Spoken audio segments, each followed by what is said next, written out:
Oh. Oh.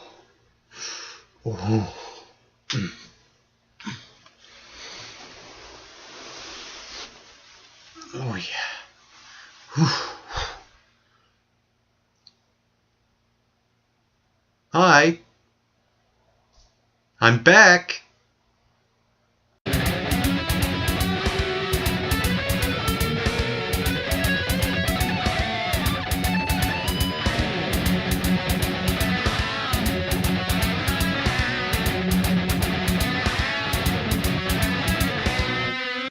I liked this episode of NXT. I didn't love it, but I liked it, and I'll tell you why.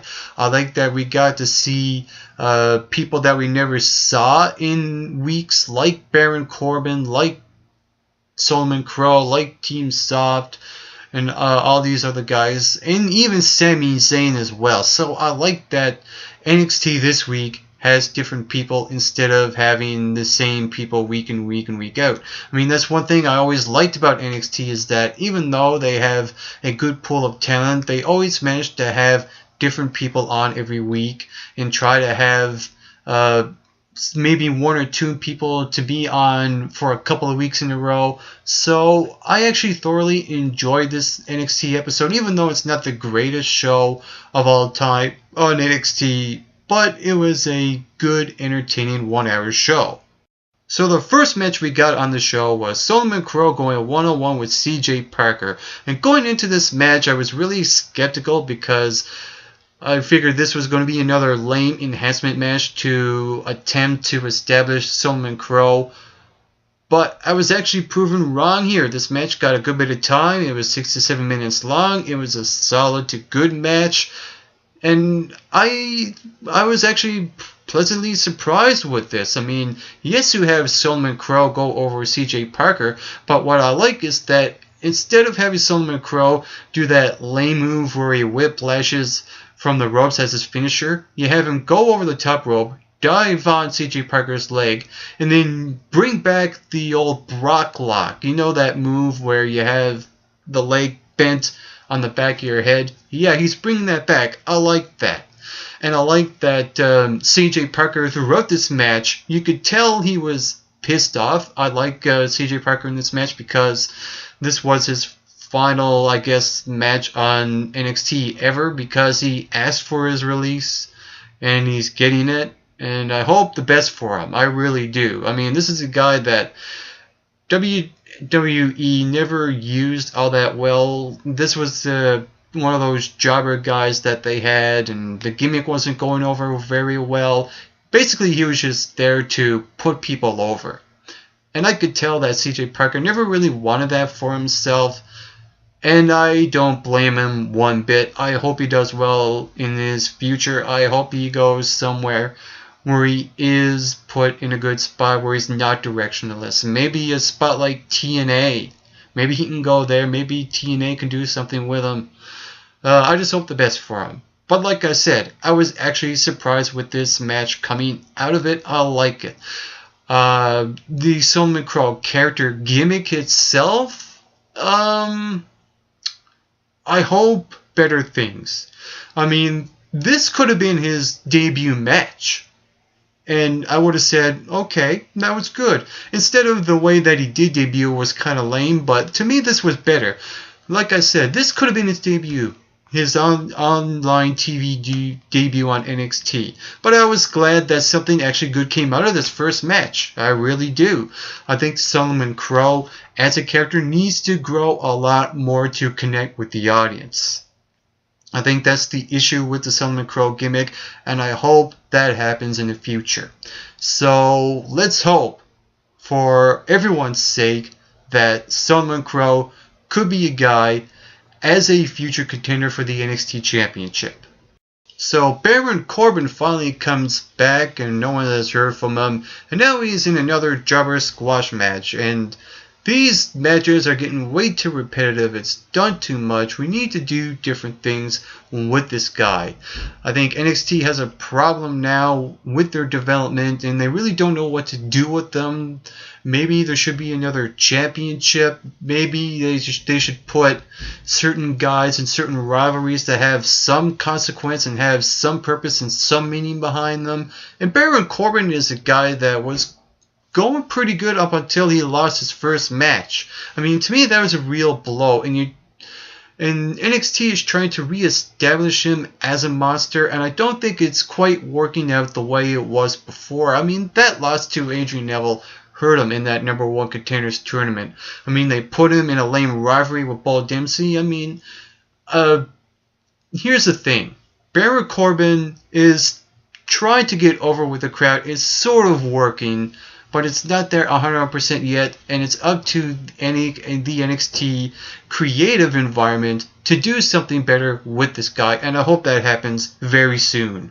And finally, the crowd wakes up when Enzo Amore and Colin Cassidy's music hits along with Carmella, and they're in tag team action against Angelo Dawkins and Dawsonzarya Fulton. What I like is that Enzo Amore and Colin Cassidy does their same shtick, and they talk a few different new things inside the ring. I like that. I like how they mix it up every now and then. That's what they should do more often. And the funny thing is, these guys are so charismatic, all they need to do is come out and talk, and they don't need to wrestle. That's the greatness of Enzo Amore and Colin Cassidy. But, they did went along with this match. It is what it is. This is an enhancement match to get Colin Cassidy and Enzo Amore a win to face the tag team champions, Blake and Murphy. And then you have the tag team champions come out around in the middle of the match to send flowers to Carmella. And I thought the timing of that was really, really off. I mean, there was more focus on Carmella than there was the future opponents for Blake and Murphy. I don't understand the logic behind what Blake and Murphy wanted to do here. I mean, if you want to screw over your competition, why not screw them over by having them cost the match? Have Blake and Murphy cost Enzo and Cass the match instead of coming out near middle way and just sending flowers to Carmella. I really don't get that. But what I like is that Enzo Amore and Colin Cassidy have lots of charisma, and they woke up the crowd, and you can't teach that. So we get into the next match on the card, and that was the anticipated debut of WWE NXT diva Dana Brooke. And I have to say, this was like watching a trailer of a really hyped movie, and it turns out to be lame as heck. That's what I got out of this Dana Brooke debut. Oh man, this was not the greatest debut by anyone that I've seen. I mean, you look over the past years of all the debuts, and debuts were meant something, they introduced a character really well on WWE, and this has to be by far one of the worst debuts that I have seen in a very long time. I kid you not. This was so terrible, no words could explain it. But I'll try to explain. I mean, you have Dana Brooke. She comes out, she poses, she does all this stuff, feeling her body, and she does way too much of that. I mean, just go out there and wrestle. Be a strong woman. And she hardly wrestles at all in this match against Blue Pants. All it was one big finishing maneuver, and that was it. That was, to me, the worst, lamest debut I've seen in a long time. This was bad. And there was more attention on Blue Pants in this match than there was Dana Brooke. There is something seriously wrong. I mean, even NXT creative are not stupid. They know how the fans are going to react when Blue Pants comes out. They love her. So why put Dana Brooke in that situation when she's the one debuting and not Blue Pants? I really don't understand that. I mean, come on.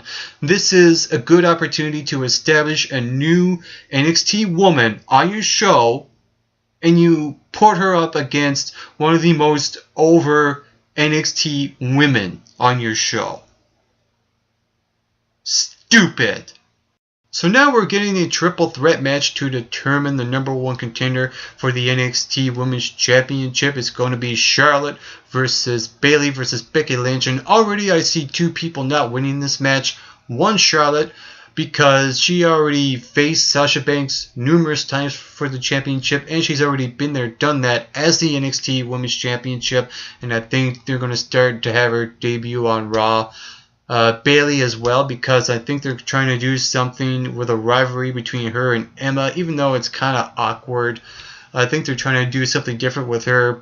So with that said, I see only one person winning this, and that is Becky Lynch, because she has a history with Sasha Banks, aligning herself with Sasha, being in the Fatal 4-Way at NXT Rival against Sasha Banks with Charlotte and Bayley. So I see a good to decent rivalry between Sasha and Becky. I hope something good comes out of it, but I think that it's too soon for Sasha Banks to be losing any women's championship matches at this point.